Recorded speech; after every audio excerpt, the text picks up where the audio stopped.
Hi everyone! Today's topic is Mitt, the tiny event emitter every React Native developer should know about. What Mitt actually is. Mitt is a functional event emitter built by Jason Miller, the creator of React. It weighs under 200 bytes, gzipped, has zero dependencies, and works in any JavaScript runtime, browser, Node, or Hermes, React Native's own engine. The whole implementation fits comfortably in a single file, which is exactly the kind of tool you want to have for your app's event system. Small enough to fully understand and trust. I used it in my React Native app voice timer, where maybe I did overuse it, but it was so helpful in many situations in my case. One of them was to get the data to use in my live history, where I can see multiple cards of timers at a glance, counting down if one timer of multiple timers are on.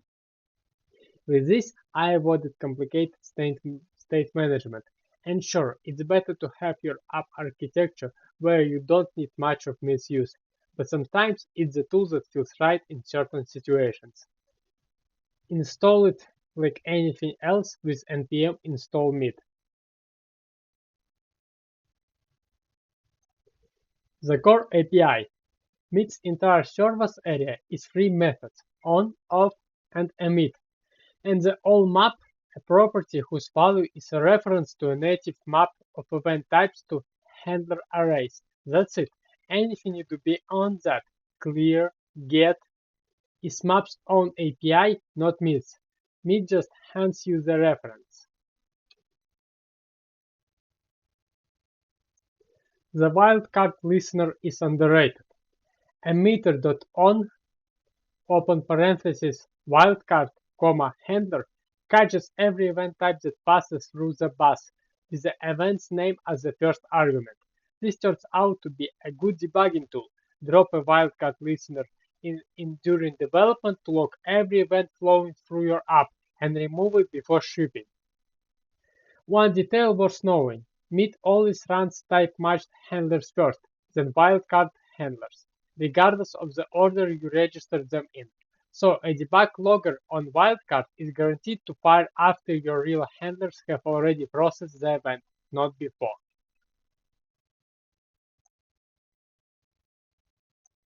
Cleaning up listeners. This is the part that trips people up most, and it's not really Mitt's fault. It's the same mistake as forgetting to remove any event listener, just easier to miss because Mitt makes subscribing so effortless. The classic bug looks like this.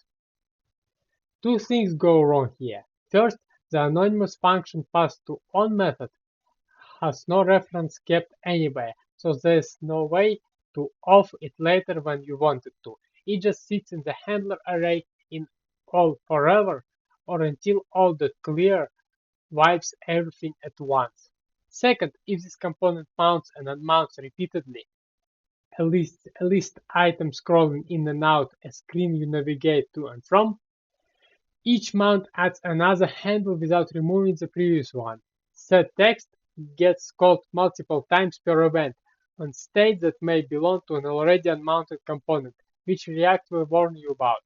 The fix is the same pattern used everywhere else in the post. Keep a reference to the handler and remove it in the useEffect cleanup function. Off matches the exact function reference, not on what the function does. So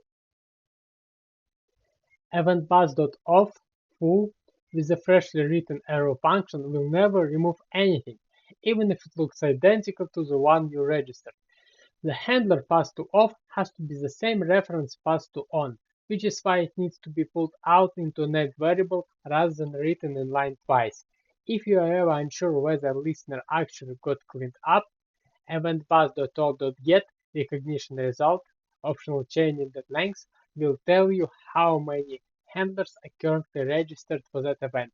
A quick way to catch a leak before it becomes a "why is this firing 5 times" bug. Where it doesn't fit. Mitt isn't a replacement for state management. It has no concept of current state, only for things that happened.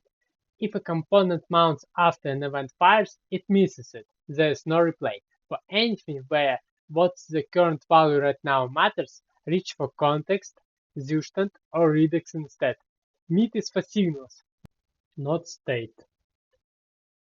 Conclusion: Mitt is just a small, dependency-free way for cases where one file calls emitter.emit, any number of other files call emitter.on, and neither side has to import or know about the other.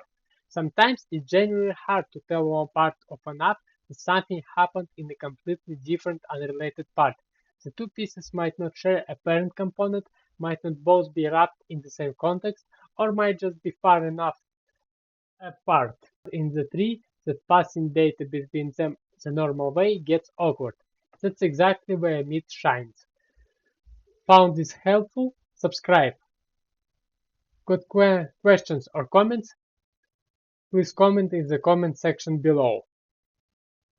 See you later. Nick.